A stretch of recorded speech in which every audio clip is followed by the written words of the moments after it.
This is Don't Panic, episode number 360, recorded April 10th, 2023. Hello, everybody. Welcome to this episode of Don't Panic, the technology podcast on gadgets, the internet, and of course you. I'm Sean Jennings, joined by two guys who, just like the Easter Bunny, lay colorful eggs? I'm not quite sure. It's Dan Miller and Colby Rabidou. Good evening, gentlemen.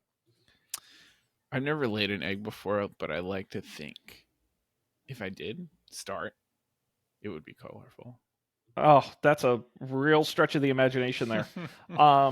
Yeah, you know, I Googled this actually right before the show. When I was a kid, I don't know if someone led me to believe this or my brain just... I thought the idea was that the eggs came from the rabbit, the Easter Bunny. And they don't. The Easter Bunny just has them. I thought the same thing, but I never thought to, Google it. It just carries colored eggs as well as candy, sometimes toys to the homes of children, going back to the German Easter hare. And where does the bunny come from, and why is it carrying eggs? Did you ascertain that in your research? Yeah, my research, reading Wikipedia, the hare was a popular motif in medieval church arts. It's unsurprisingly a fertility symbol, and a symbol in Christianity associated with rebirth, hence the rebirth of the Jesus. And they all kind of got smashed together. The first mention of the Easter Bunny dates back to 1682 in Germany. Cool. This is tangentially related to Easter bunnies, but driving home, so we were in Rhode Island, visiting family for Easter or whatever, as you do. And we drove home today, and on the way home, I stopped at a gas station because we needed some fuel. So we pulled into the gas station, and I pull in. There was a lane. You know how they have two gas pumps next to each other. There was a completely open lane. So I was like, yeah. So I pulled in, and as I pull in, I realized that in the first stall of the gas station is a turkey. Oh, getting gas? A live turkey, and it just kind of looked at me and didn't move. so I just parked at the first entry in the gas station. The turkey just stood there on one leg the whole time, watched me pump my gas, and then I backed out and left, and it was still there, just hanging out. It was its gas station. Nasty creatures, those turkeys. They are nasty. I don't know. I told you about the turkey that chased me around the Airbnb when we were visiting Washington, and they had given us a stick in next to the door to ward the turkey off as we exited the apartment. Sure. Let me guess, they charged you extra for the stick. But it wasn't. It wasn't labeled. If you can have the turkey for free, we'll charge you for the stick. We had no idea. We thought it was like a hiking stick or something, which was weird. But okay, maybe someone left it behind or something. Yeah. Complimentary turkey weaponry. I can relate. So, Colby, sounds like you have some turkey experience. Well, this turkey experience. Have you heard the chicken story from my childhood? I don't know. I don't think so. I don't know if this is appropriate for the podcast. It's a foundational, it really is a foundational story to Colby's mythos. Right. So all right. I guess we're getting into it. The my parents live in a woodsy place. Growing up, we had some poultry from time to time. There were chickens around. And when I was, I was second grade or something. I was a child, a small child. Mobile but small. We had a batch of chickens, and there was one rooster who decided he did not like me. 2 thumbs down, hated me. And this rooster would wait in the front yard in the afternoon for me to get off the school bus and chase me inside, pecking at my heels. And so I would leave, much like the people at your Airbnb, it seems, I would leave, like, we had this old hockey stick, and I would leave it by the front, by the like fence next to the driveway, so I could, like, defend myself to get inside. And one day I was outside, just outside, and the rooster was coming at me as he did, and I was like shooing him away with the hockey stick, and my mom was up on the porch, and she was like, hit him again, maybe he'll leave you alone. And I hit him again, and I hit him, like, like right in the neck, and broke his neck and killed him. And it did the chicken, like the dying chicken, like tumble salts, like going crazy. But, Damn. yeah, so that's the chicken story. And he's done the same thing to every bully ever since. That bloody hockey stick.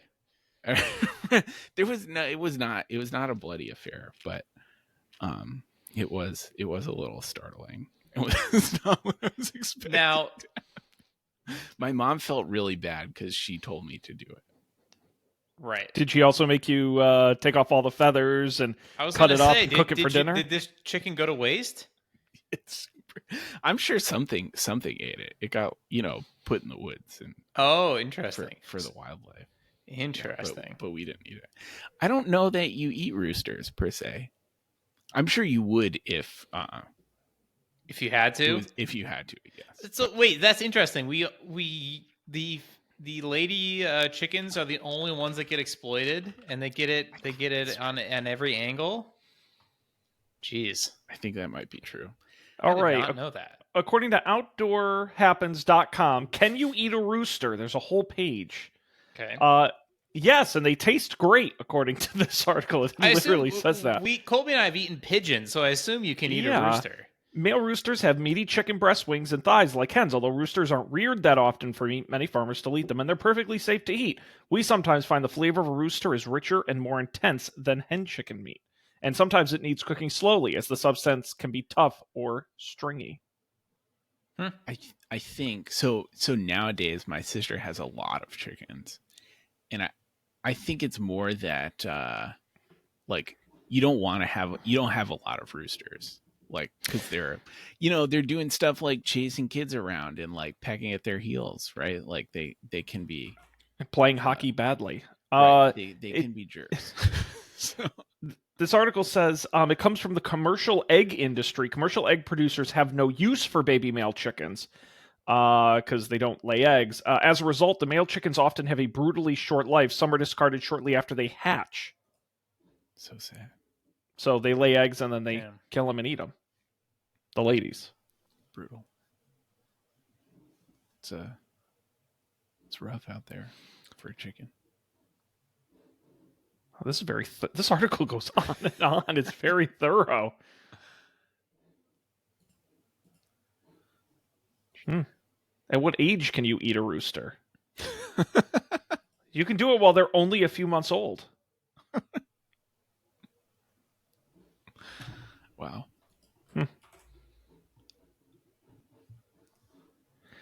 There you go. Learn something today. But yeah. So in any case, I'm familiar with the defensive stick. That's the point. Excellent. Colby on patrol. I love it. Well, that's good. What else is going on, gentlemen?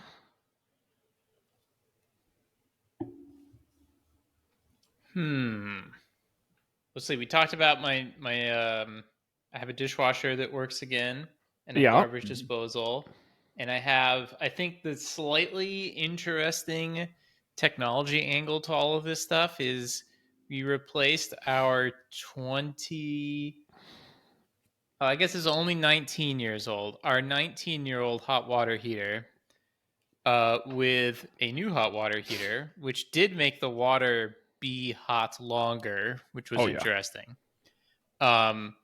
But also is a heat pump water heater. So it has an air conditioner inside of it, or an inverse air conditioner, basically, which has worked great. It does make the basement cold, which we'll have to deal with if anyone ever lives in the basement. But though it might be nice in the summertime. Sure. But it works great, and it comes with it has a Ethernet port on the outside of it, and you plug this little box into it, and then you can control it from your phone, which I have not tried doing yet. Oh, neato. But it claims that in the last 4 days, I've saved 11 cents, I think it said, as compared to a fully electric hot water heater. Nice. 93 cents. There we look go. at you. Wow, racking it up. Gonna be Yeah. rolling it. That's excellent. Wow. Yeah, at my last house, my hot water heater when I moved in was over 20 years old, but I had it for like 6 months, a year before I replaced it, and I kept burning myself because the water was so much hotter, and I didn't know how bad it was until I got the new one. You can adjust that. No, I just had to because I would have to crank everything all the way fucking up on the old one. And I had to like teach myself, if you turn it you can turn it to like a normal amount of hot, because otherwise you'll scald yourself. But you can adjust how hot the hot water heater heats your water. Well, that's the problem. My old one was turned all the way up. And was your new one also turned all the way up? No, it was set to normal. But that's what I'm saying is my old one was so old and working so poorly that even cranked all the way up, it was putting out lukewarm water. But I thought that was hot water because it was the hottest it went. And then they gave me the new one, and even at a regular setting, I was like, holy shit, this was really hot. Yeah. I have problems when I go to other people's houses because like our water gets hot, but because we're on it's like a whole building shared water boiler system thing. So and like we're on one of the upper floors, so it takes a while for the water to get hot. So here, like, when I wash my hands, I just turn on the hot water, like just the hot water, fully hot water. And by the end of washing my hands, it's like a little bit warm. But I get in trouble when I go to other people's houses because I do that. It's like, oh my God, that hurts. You'll be okay at this house. If you're on the first floor, you cannot do that. But I have no idea what's going on between the first floor and the second floor. If you're on the second floor, you can do that no problem, and you'll never burn yourself. I don't know if the pipe goes outside. I have no idea. It takes way longer too, like longer than it seems like it should. It's weird. Yeah, hung some photos. I hung all the photos actually. This is the Don't Panic Home Improvement Hour. Luckily, my uncle was here, which was good, because I have hung photos. I think now I know enough to say I have hung photos in drywall before, and they weren't heavy, any of them. So I just used a nail with the like hangy-dangy thing, which apparently does make it be able to bear more weight, which I never realized. But in the old part of the house, which kind of shockingly is actually only a quarter of the house, it's mind-boggling to think that anyone ever lived in that. It's basically 2 rooms and a bathroom in a standalone house, which is so weird. But anyways, in the front half of the downstairs, basically, that is, what did he say? I forget what it was. Plaster? Lath and plaster. Yeah. Which was an exciting thing to find out. So the stud finder doesn't work. And all of this was especially terrifying to me because I had just seen this, maybe other people saw it too, this viral Reddit post of someone who hired the Geek Squad to hang their TV. Did you see this one? No, that's fantastic. You're supposed to screw the TV mount into the studs, and so they used the stud finder. They screwed it into the studs, but it turns out it was the waistline for the upstairs bathroom, which they screwed a hole into and then started to leak wastewater down into their walls. And I was like, holy shit, I didn't know that was a thing that could happen. It totally is. That will show up as a stud just like anything else. Well, but I will say, Colby, you're probably going to say the same thing I am. Yeah. Our magnetic stud finder pick wouldn't pick up a PVC pipe. That's true. I only have the ultrasound one. Yeah. It's too high tech, Dan. Right. But that's exciting. So wait, I know you said this last week. But now I have like a really visceral experience using a stud finder. It finds the nails. Yeah, you basically run along the wall, and at some point it'll just go tunk. You'll feel the magnet go tunk, and it'll catch something, and then you're on the vertical Okay, interesting. But you have to run up and down a little bit too, because you might miss Oh yeah, the you got to nail, run right? it all over the wall until you find. And then again, There's a it's lot of their waving. whatever 16 on center, so then you can kind of guess where the next one's going to be and then find it pretty easily. But you got to start somewhere. Okay. I also read that, to code is to have a metal plate. Well, actually, this FYI, if you ever move into another place, new houses will have a metal plate between pipes and the drywall. FYI. Not that, That makes sense. you might destroy your drill bits, but you probably won't destroy the pipe. But I'm sure my house does not have that. So it's a little scary. But as far as I know, that would have been, oh my God, can you imagine the plumbers show up on Thursday and I drill a hole through the waistline on Saturday? They'd be thrilled. It's more work for them. Yeah, we'll take the whole thing out. No problem. It's funny. I do get a good amount of home improvement stuff in my Instagram Reels sort of generic video feed. And one thing I've been getting a lot lately is home inspectors doing new builds, which is fantastic because these guys, a lot of them in like Texas and stuff, they'll go like, all right, I'm in this brand new, just built house. Let me show you. And the most ridiculous things that these guys find where it's like, they literally just built this house and this pipe isn't even connected to this other pipe, or this door like only opens halfway, or just all the most, and you're like, they just built it. It's pretty wild. Did I give you my realization about why, Walmart and Costco and Home Depot, why those buildings look the way they do as compared to houses when it comes to like changing, like you were saying, or in that example, right? Oh, the door only opens halfway. If that's true, the cost of fixing that it sounds like a simple problem, but if that's true, the cost of fixing it could be pretty big. Is it only opening halfway because there's a drawer in the way? And at Costco, it's just a giant empty warehouse with all exposed wiring everywhere. And if you want to change anything about those buildings, you can change whatever you want. You could convert the Home Depot into a Michaels and it would be no problem. If you want to change anything about your house, it is like doing human surgery, which I'm also sadly familiar with now, where it's like, you don't do surgery unless the alternative is worse, because surgery literally damages the subject. It's in the name. So you'll do whatever you can to avoid it. And I've realized the same thing, like with the Ethernet cables. Like, yeah, you could put your Ethernet cables in the wall, but is the cost really worth it? Not just the monetary cost, but they'll probably break something else doing it, because it's like you're tearing a hole in the wall. No, so, it's a can of worms. It's a huge can of worms.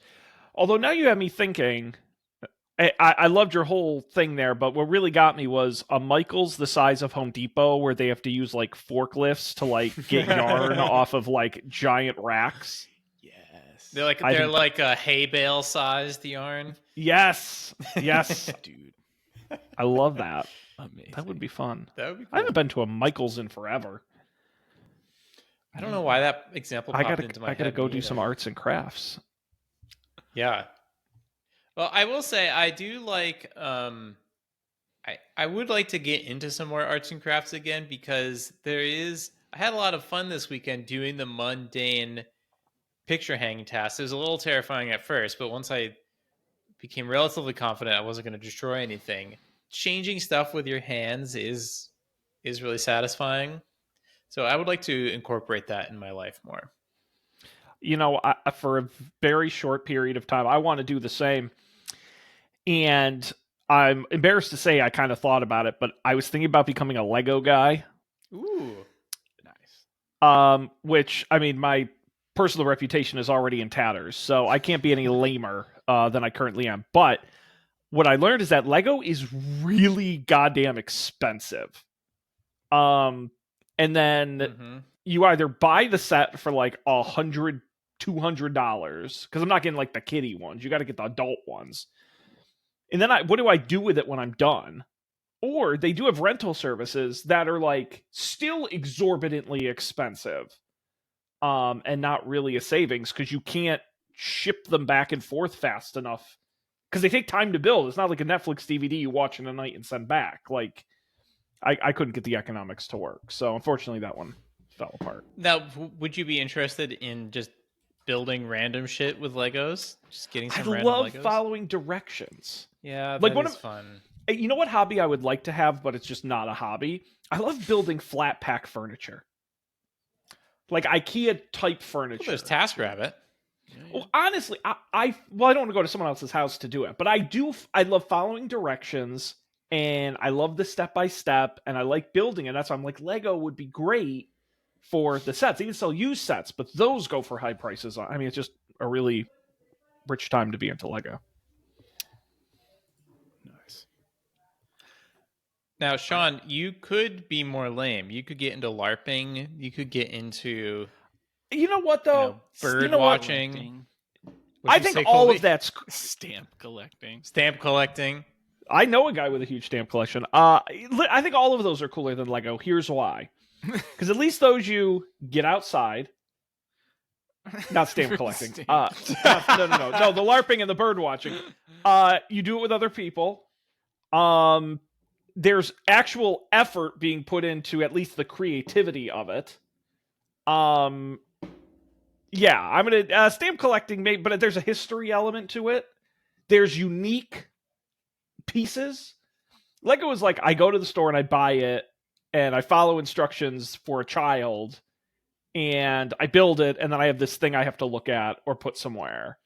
Like, oh look, I've got the Titanic now. What am I gonna do with this? Sure. I feel like that's the problem with puzzles too. I really like Yes. playing puzzles, but then you just have a puzzle that you already did. Yeah, You can another. give them to other people. That's true. They are very hand me downable. Yeah. But I would challenge you back. I cannot. I'm sure it exists. I don't think I've ever seen a puzzle that looks good. Like I've never seen a puzzle where I'm like, I'm gonna hang that on my wall. Because usually it's like an insane pattern or like a Thomas Kincaid painting or, something really buck wild. But maybe that's just me. I wouldn't put a puzzle on my wall. Funny story. I hung a puzzle directly across from me this weekend. Oops. Shane. I Open wish my I could big turn mouth. this whole monitor around and show you, but it's true. Or here, I can take a photo. What's your puzzle of? Here, I'll take a photo. I'll put it in the thing. I did not put together this puzzle. I could have never put together this puzzle. I would have lost my mind. This is I couldn't tell you how many pieces it is.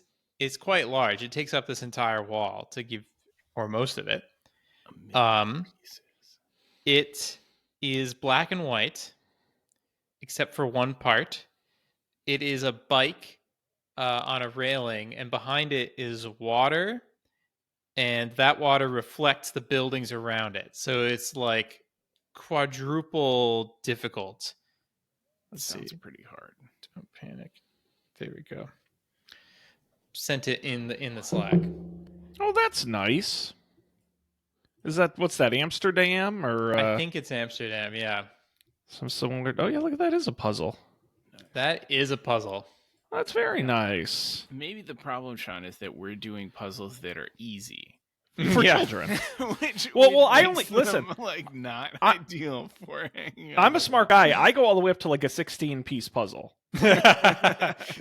Wait, isn't that just a slide tile puzzle? Yeah, basically. Actually, I do love slide tile puzzles. I'm very good at slide tile puzzles.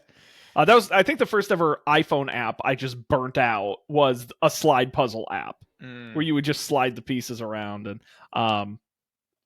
no, this is great. Very artful. Is it like glued on there? Like, how is it staying up? I don't know. Actually, I should ask. Is it behind glass? Yes. Oh, so it's just matted at some point, because they do have a spray glue I've seen that you use for interesting. puzzles, where you can like attach them to a mat. I learned that this is a completely custom frame when I was measuring it. Actually, another thing that I didn't have as much fun with this as the actual, hanging and drilling. The amount of math that goes into hanging pictures on the wall. It's like, okay, the circular one was fun.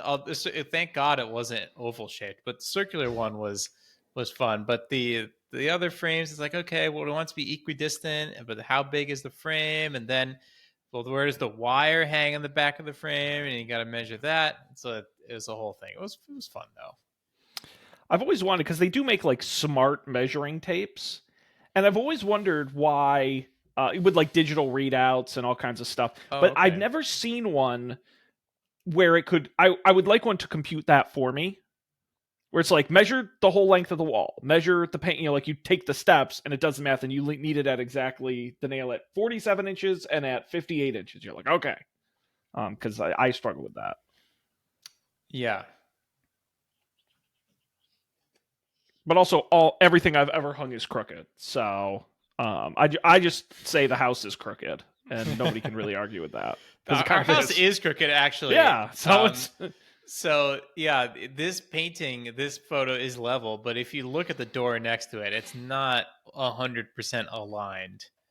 I'm looking at that thick crown molding, my man.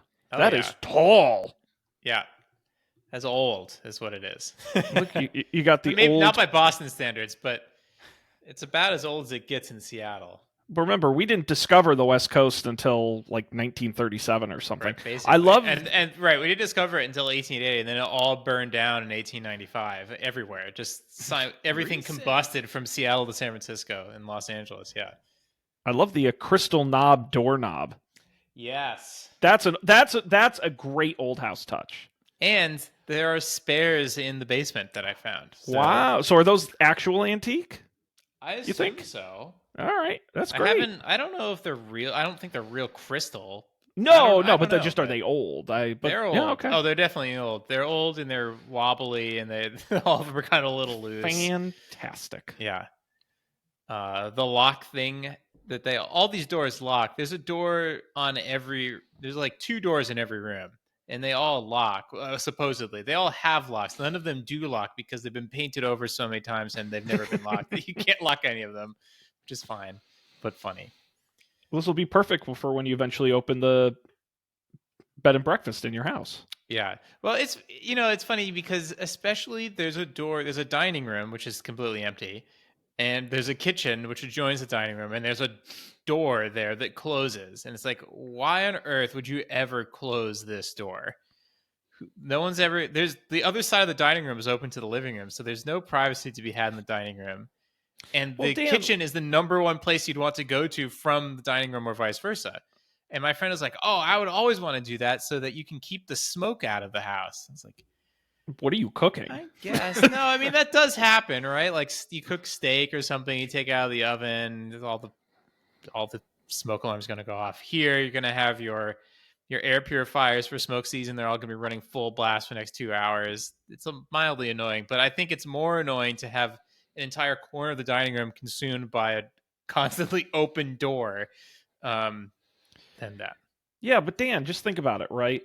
When you have your big important work boss over for a big important work fancy dinner at your house, and your wife is in the kitchen slaving and cooking a dinner to impress your boss, you can close the door so nobody sees what's after your dinner party sees what's happening in the kitchen. I see. I don't know what you're implying. I'm implying it's the 1950s, Dan. That's basically what I'm implying. I was giving you an old school... I was going to say, if anyone's going to be having an important dinner with their boss, it would probably be Lena. Me. Swap those gender roles. I love it. Very modern. Yeah. I feel like I get these Instagram videos sometimes of like kitchen stuff, and people people build these kitchens where they have the kitchen and there's like a stove and a microwave and like an island and like a sink and all the stuff. And then like there's a door in the back of the kitchen that opens into a like quote unquote pantry that is a full other kitchen that has another stove and another sink and like a dishwasher and everything else. So I feel like it's that like you want to have your kitchen that people see, or you have your space that people see, which nowadays is a kitchen, and then you hide the... It's a good splatter. explanation, yeah, but now everyone wants to see the kitchen. Right. I saw several houses, they were all, I think all more expensive than this house, but not much more expensive. But they were considered more desirable, in part because the open floor plan. So the apparently the most popular floor plan right now is you walk into the house, the first room in air quotes that you encounter is a living room. Beyond that, there is no door, and the entire back wall is kitchen. That's what people want. And these kitchen islands are like 15 feet long. They're like absurd. It's just, what on earth could you possibly? It's a waste of space in my mind. Like, that's like kitchen that you could cook for like a 15-person restaurant out of. Not, what? So, anyways, I didn't like those houses, which saved me a little bit of money, but everybody else does. And where's the pantry? I would rather have that and have one of those fancy pantries. That does sound nice. Where I want a room to throw all the shit that I don't know what to do with. Well, I'll see if I can find it and send you. They just built a brand new house right around the corner from my house here, and they just put it on the market. So I saw the photos. I get that people want to buy neutral homes, like that's kind of the style now. But this, here it is. Let me. It's worth looking at the pictures of, because it is white on white on white. Yes. But like in a comic where it's like white countertops, white cabinets, white floor, white ceiling, white walls, white doors, white carpet.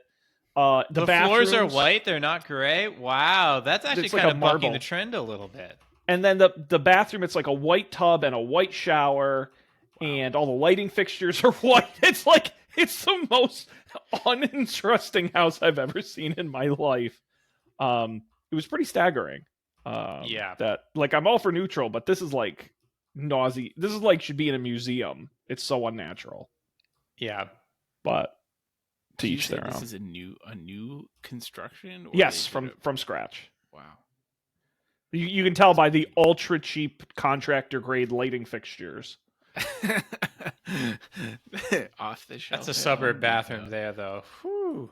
Yeah, room for a bathtub and a giant walk-in shower. Come on.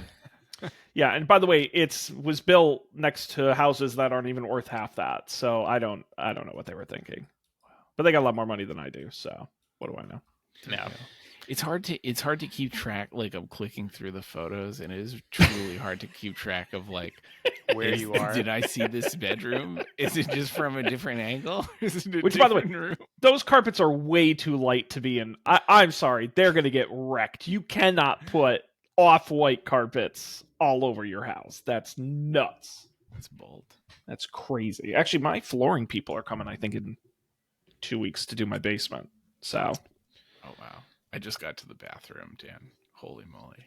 Yeah, like as big as my apartment. Yeah, and look at all that wasted space next to the sinks in that bathroom. And then the toilet just kind of sits there, really awkwardly. On its own. Yeah! Wow, I didn't notice that. There's a bunch of new builds. That's actually a terrible layout. No, listen. There's a bunch. Actually, that's part of 3 houses they did right next to each other, and there's another development near my office. And whoever's building them, they're insane because they're all like this, where they're really cheap.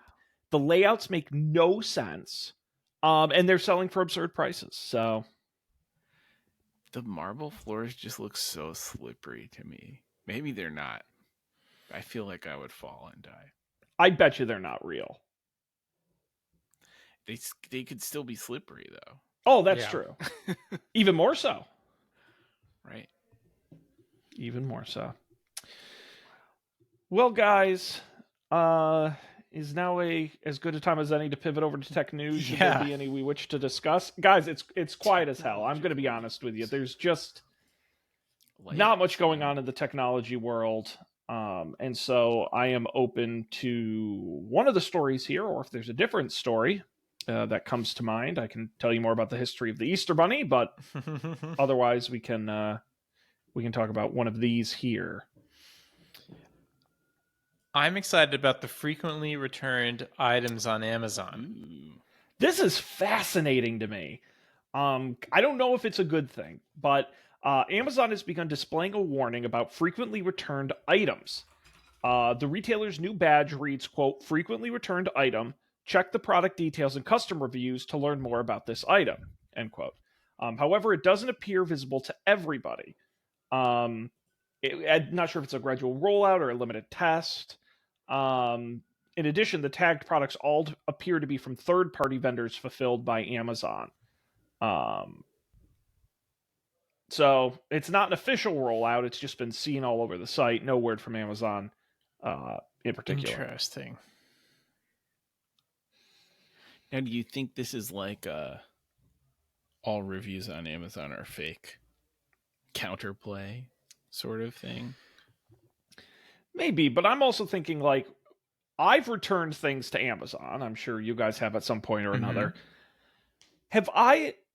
What percentage of my returns are products I would not recommend somebody buy, or conversely was returned for a different item other than product quality or they shouldn't buy it? And I think the majority of them, it wasn't an issue, it didn't fit, or I didn't end up needing it, or I don't think I ever really return anything because it like sucks or is bad or broken.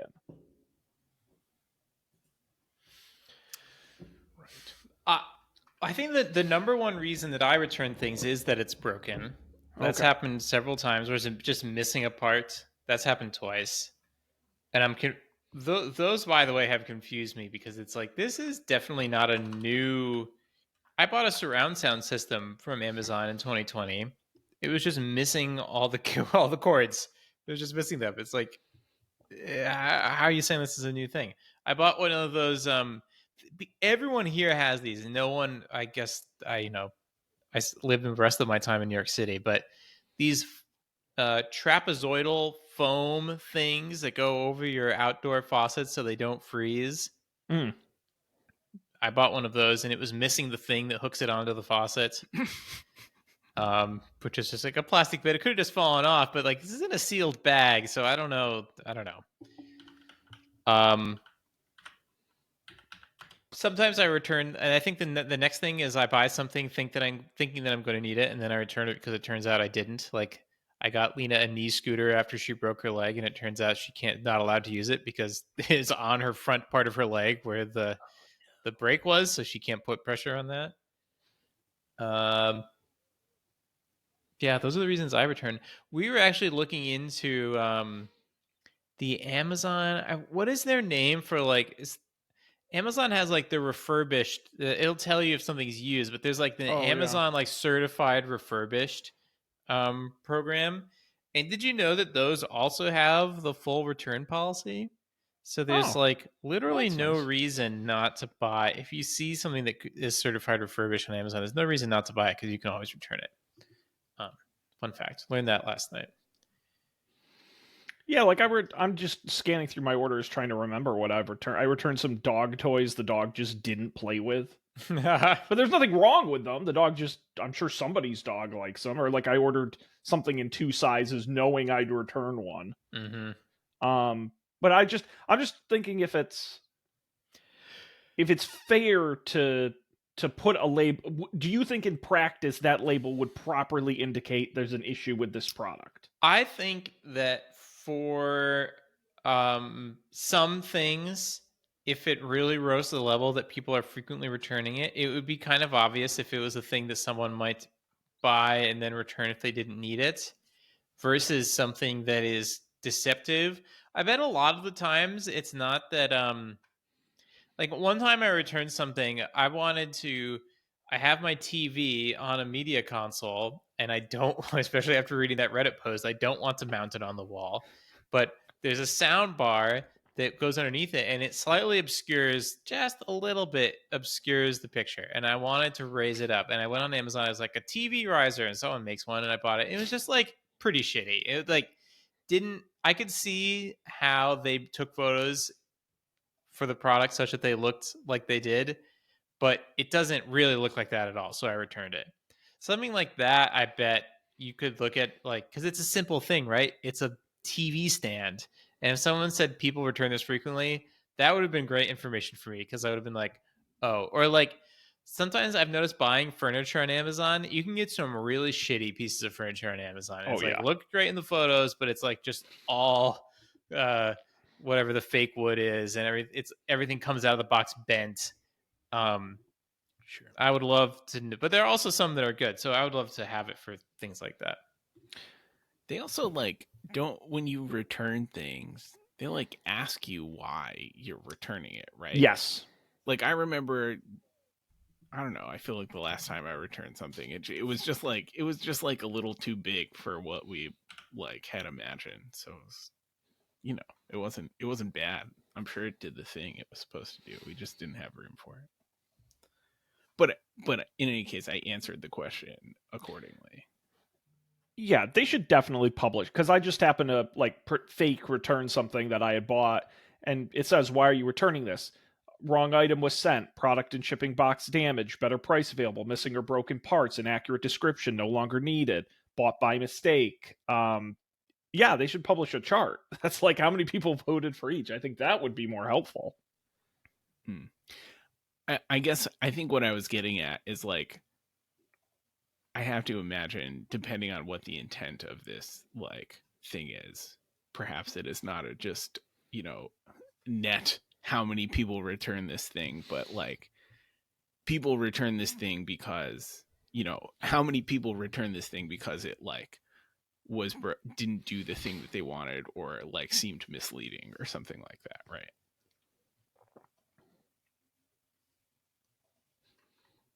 But It's an interesting one. I always said to myself, gosh, I wish there was more junk on the Amazon product pages. Sure. I wish they were more difficult to read. Right. They're not dense enough. Have you tried to add an item to a wish list on Amazon recently? It's pretty damn hidden. I know that. Yeah. It's almost like they don't want you to do it. It really is. Oh, there it is. It's a blue link, right? Or is that only on mobile? I think on mobile it might be especially shitty. It's like a little blue link, like the size of all the other text. It doesn't have a border around it or anything. You have to really, and there's a bunch of other blue links on the page. You have to really keep your wits about you.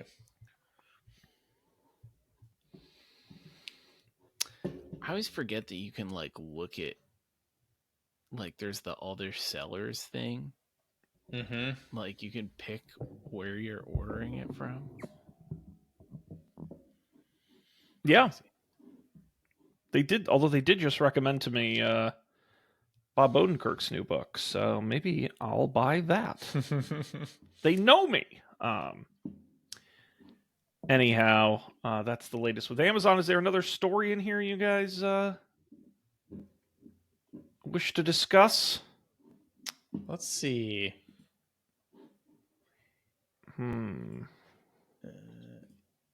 Yeah, wow. Yeah, it is pretty Yeah, it's late. Now, We can't move on to Vita, picks. that doesn't exist anymore, right? Oh, No, PlayStation but handheld. could it be coming back? Question mark. A new report claims Sony's developing a new PlayStation gaming handheld. The tentatively titled Q Lite handheld, is just a code name, is designed primarily to work with the remote play feature on PS5 and stream games from the console over the internet. While it specifically notes the handheld is not meant for cloud streaming, so it would primarily be a peripheral for PS4 and PS5 owners. It'll come with an 8-inch LCD touchscreen designed for 60 frame per second gaming at 1080p and adaptive triggers similar to those on the PS5's DualSense controllers. Sometime between 2023 and 2024. So this would have to be a handheld console that you can only use in your house because most people don't have fiber. So the remote play on a cable connection would be terrible. It's very Wii U in that respect. I mean, I see the benefit. Sometimes someone's watching the TV and I want to play a PlayStation game and you just can't. So, but I don't know. That's like I would pay at most $200 for something like that, and I suspect this would be more. I was just reading about the remote play thing. It works pretty well.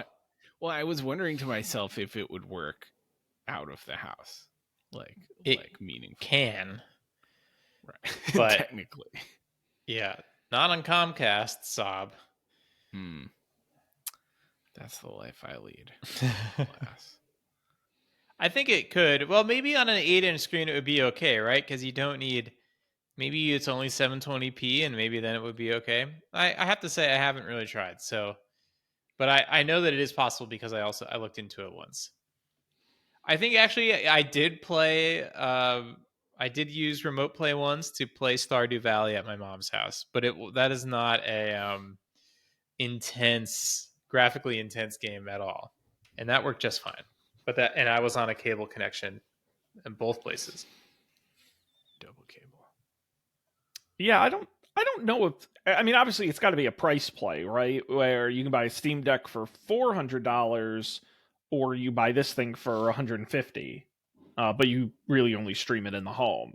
I think that makes sense for a family or a larger home. You've got the one PlayStation on the one TV, then you also got this thing floating around. It's an accessory more so than a standalone. I just wonder if they're going to float this in the market and then eventually do a full-fledged standalone portable PlayStation. Yeah, it's one of those things, though, that other companies have tried to make handheld video game consoles, and only one is still making them, which is interesting. It's true, although the Steam Deck seems successful. It seems successful, yeah, but would Microsoft or Sony consider whatever that volume is to be successful? I don't know. I don't That's think true. I don't. But think it's also Valve not does. being sold by a mainstream company either. Right. I mean, Steam is for video game players, but not necessarily in the mainstream. I just think, what's interesting about this new PlayStation, they're specifically saying they won't do server-based remote play, which they have the technology to do. They're just not doing it. Right. And that's, Xbox obviously huge with their cloud gaming setup, and I wonder if that's their entry in is the remote play aspects, which obviously Steam doesn't do in the same way. Right. Fascinating. Very interesting. Regardless, I will not be buying it because I don't have a PlayStation, nor do I play video games. Although speaking of video games, hey, maybe I got one in our picks this week. Let's mosey on over to picks, the part of the show where we just bring something we want to share, and then we talk about it. I want to talk about Dan's pick because this looks very interesting. Yeah, I picked a YouTube channel called Technology Connections. Full disclosure, it's a little corny, but it is very informative. So I think they have two sort of brands of videos. They have the how does X work video, which is how I got into it because speaking of the heat pump water heater, I wanted to know how heat pumps work because I didn't really understand it. And it is very simple. You just need to understand a few laws of physics that I had forgotten. The TLDR is hot things want to move to where the cold is, and cold things want to move to where the hot is. So if you can make something colder or hotter than the surrounding air, then you can move energy around, and that's how heat pumps and air conditioners work. But how do you make something cold if it's really hot out? Refrigerants, and there's a whole section on that.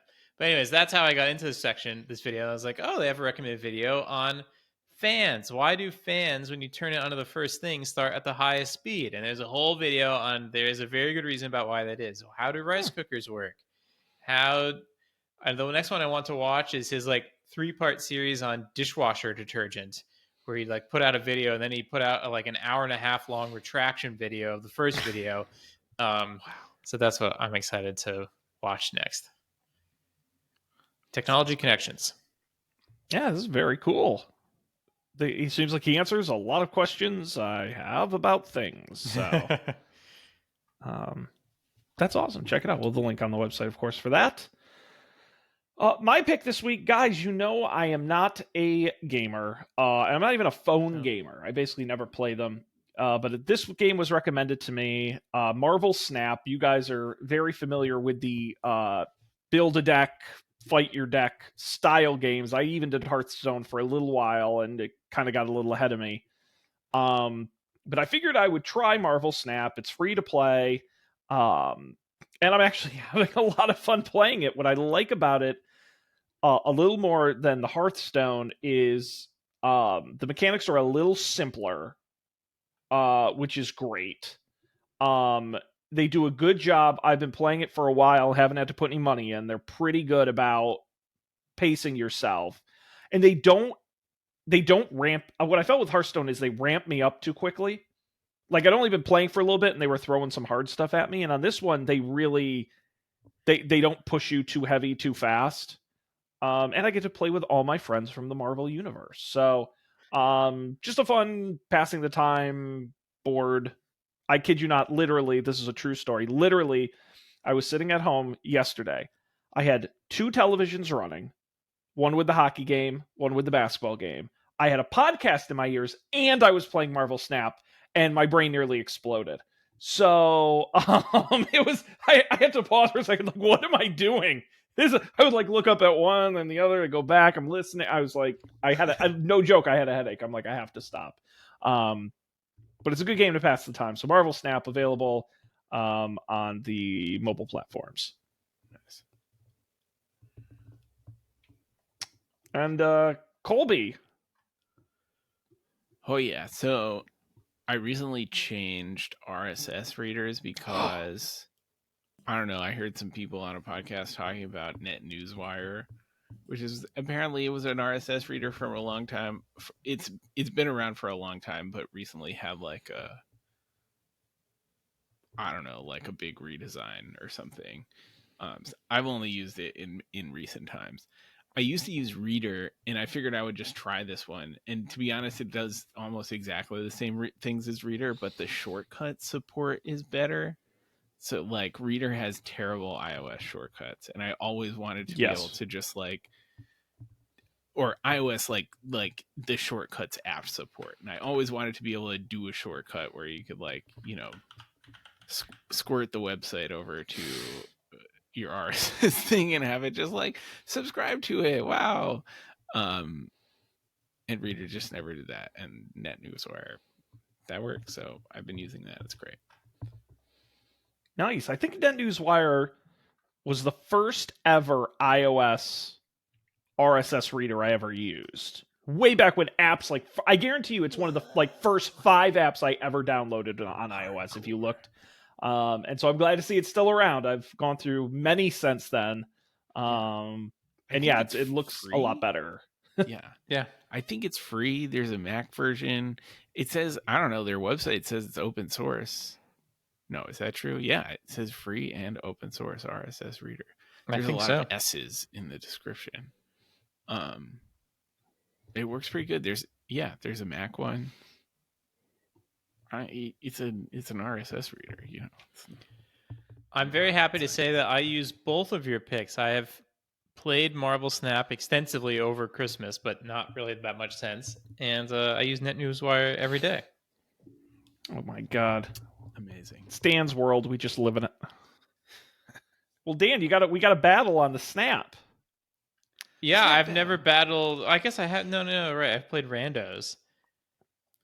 I imagine your deck is better than mine, but I'm happy to do it, Sean. No, I haven't done it that long. My username is Shennings. You can find me Shennings on the Snap. If anyone out there how to do that wants, yeah, not really built for it, but good luck. Thanks. Yeah, no, that's exciting. Great. Well, good picks all around, guys.